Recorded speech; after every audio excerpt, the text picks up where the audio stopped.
Hey teachers, this is Ron Ippolito, and today I'm going to teach you how to create a quick formative assessment using Google Drive.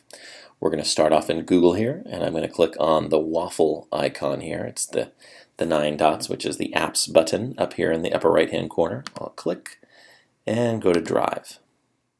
Now, if you are still using the old Drive, then it's going to look like this, and so you would go to Create and Form, because we're going to use Google Forms for this. Pretty soon we're all going to be using the new drive. Google won't give us a choice pretty soon, so I'm just going to show you how to do this in the new drive. It's basically the same thing, just a newer looking interface.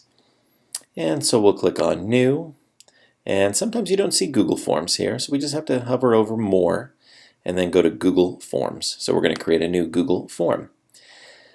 Now, this is what we see when we first start. So the first thing I'm going to do is I'm going to go ahead and give this a title, and I'll call this Sample Formative Assessment. Okay, and you'll notice that it also gave me that same title right here as well. If I'd like, I can put a description here, but I'm going to go ahead and leave that blank for now. Now I want to go over the form settings. The first one here, which is automatically checked whenever you create a form in Google Forms. This is important for you to understand what this is and what it does, because it's going to make a big difference depending on who you're sending this form out to. If you're creating a survey that you want everyone to respond to, in other words, people who are in the Heart District or not, then you will want to uncheck this. It's going to give you a warning saying, are you sure you want everybody outside of the domain to be able to access this? Then in that case that would be fine. The sample that I created for this demo today, I turned this off because I wanted my friends who are not in the Heart District to be able to respond to it.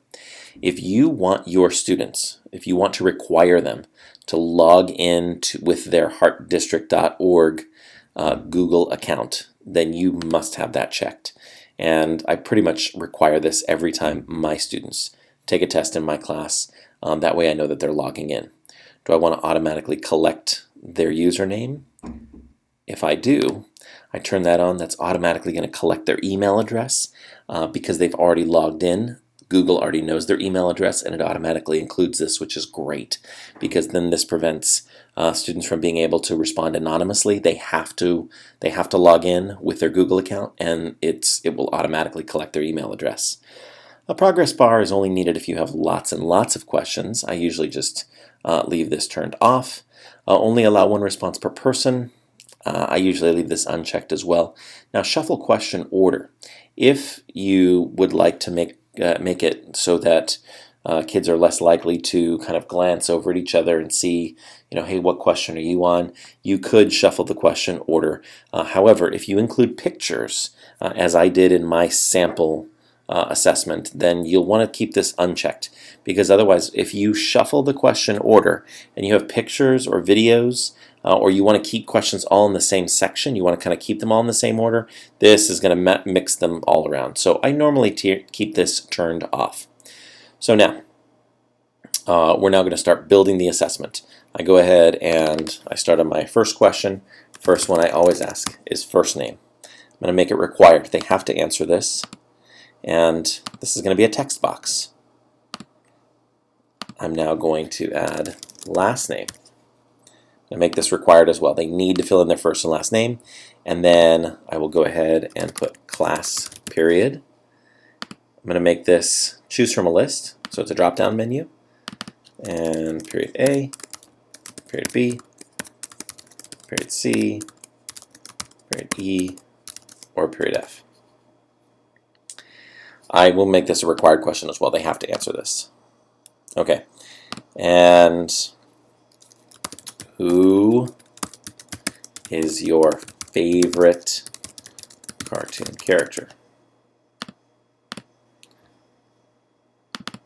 And actually, I don't want this to be a survey. Who is the best Disney cartoon character? We'll just make it because it's a quiz, right? So they have to have a right or wrong answer. Mickey Mouse, Donald Duck, Goofy,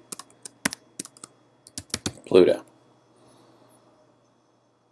Now, I'm not going to make this a required question. If they don't If they don't want to answer it, they can leave it blank. If you would like, you can make it a required question so that every student has to answer it. I'll click Done on there.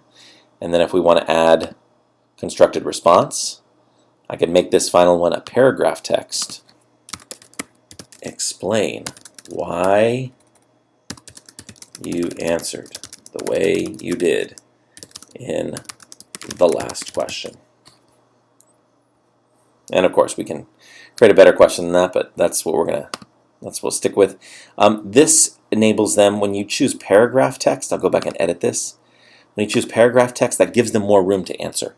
If you only choose text, it's going to be in one long string. It's going to be really difficult for them to see their whole paragraph answer. So that's why you want to choose paragraph text for this. And we'll click Done. All right, so we're going to make this real quick. At the end, this is the confirmation page. If you want to customize this, students, when you are done, please take out your relax book and read quietly until everyone is finished. Thanks. Do I want them to submit another response? No. Do I want to publish and show a link to the results? Absolutely not. Not for a quiz or a test. Allow responders to edit responses. I'm going to leave this turned off as well. All right, and so now I have my form created.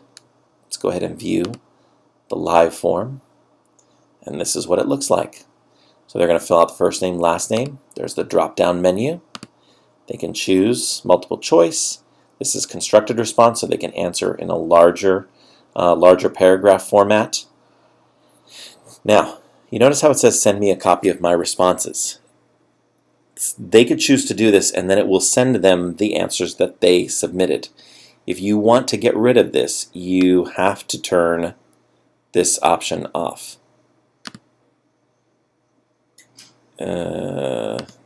And maybe even, yeah, there we go. So this option that says automatically collect respondent's username, when you turn that off, you'll notice that it got rid of that option down at the bottom. So if you want to get rid of that, then you need to turn this off. If you're going to turn this off and you want to collect their email address, you just need to add a line that says what is your email address. So we can add that item in there that asks them for their email address if that's what you'd like to collect. The last thing I'm going to show you is, this is really just aesthetic. You can see the way the form looks now. If you want, you can change the theme. There are you can also customize it if you really want to get fancy. But let's try this one, see what we think of it. And now, yeah, it's looking pretty fancy. All right. So now the last thing we need to do is we need to share this. Okay, so we've got this really long, this is what the form looks like, and this is the link that you'll share with your kids. But it's really, really long. So how do we get this so that we give it to our kids?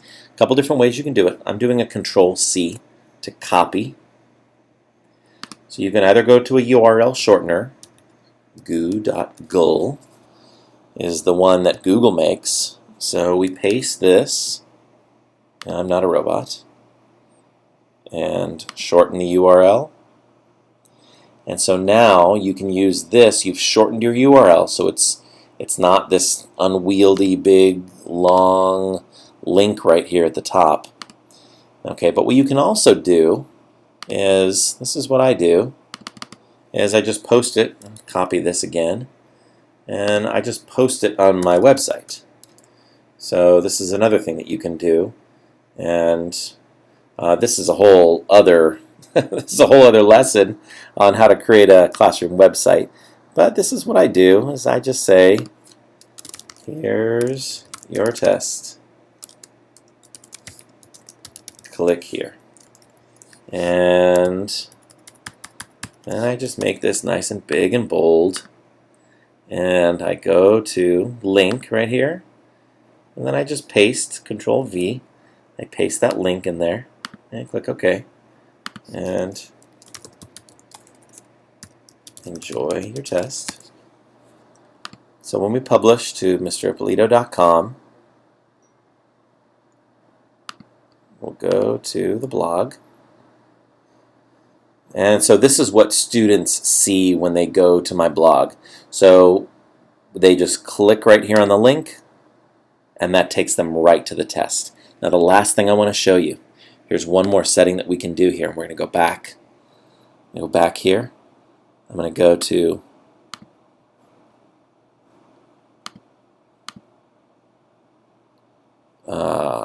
let's see. Let's close all these here, and I'll close this as well.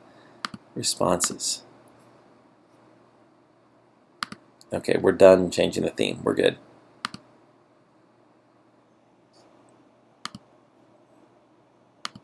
Oh, edit questions. Here's okay. This is the last thing I want to show you. We need to go back to the edit screen. In between classes, I don't want students, because more and more kids have access to technology now, I don't want them looking at the test in advance. I also don't want them to start the test early. So I'm going to turn this off. I will put a little sample message. You cannot currently access the test. Patience. Grasshopper.